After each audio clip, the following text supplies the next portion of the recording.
శ్రీ సత్యసాయి జిల్లా పెనుగొండ పరిధిలోని 44వ జాతీయ రహదారిపై ఈ నెల 3న ఓ కారులో అనధికారికంగా తరలిస్తున్న 1,21,00,000 నగదును స్వాధీనం చేసుకున్నట్లు సీఐ తెలిపారు. సూరత్కు చెందిన 2 నిందితులను అరెస్టు చేశామని వెల్లడించారు.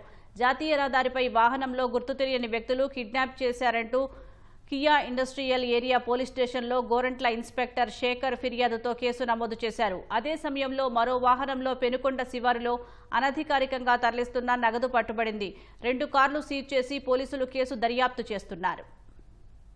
3/12/25వ తేదీ ఉదయం శేఖర్ ఇన్స్పెక్టర్ గారు హైవేలో డ్యూటీలో ఉండగా ఒక కారులో ఉన్న వ్యక్తులు వచ్చి తమ ముందు పోతున్న కారులోని వ్యక్తుల్ని ఎవరో తీసుకెళ్లారని చెప్పి చెప్పడం జరిగింది. వెంటనే శేఖర్ ఇన్స్పెక్టర్ గారు ఆ ప్లేస్కి పోయినారు.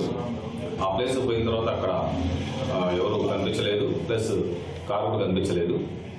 వెంటనే దానికోసం తిరిగి పోలీస్ స్టేషన్కి వచ్చి కంప్లైంట్ ఇవ్వడం జరిగింది శేఖర్ సిఐ గారు. దానిపైన ఒక కేసు రిజిస్టర్ జరిగింది. తర్వాత ఆ కార్ను ట్రేస్ చేసి తీసుకురావడం జరిగింది.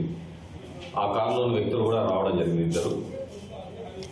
అందులో కారులో 1,21,00,000 రూపాయలు స్వాధీనం చేసుకోవడం జరిగింది. ఈ వ్యక్తులు ఎవరైతే ఉన్నారో 2 వ్యక్తులు, ఆ 2 వ్యక్తుల్ని ఎవరో పిలుచుకోపోయినారని, అందులో ఉన్న కొంత సొమ్మును తీసుకెళ్లారని చెప్పి వాళ్ళు చెప్పారు. ఈ 2 వ్యక్తులు కూడా సూరత్ సంబంధించిన వాళ్ళు, గుజరాత్ సంబంధించిన వాళ్ళు.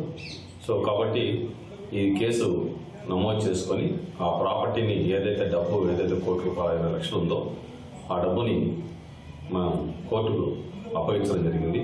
కేసు దర్యాప్తులో ఉంది.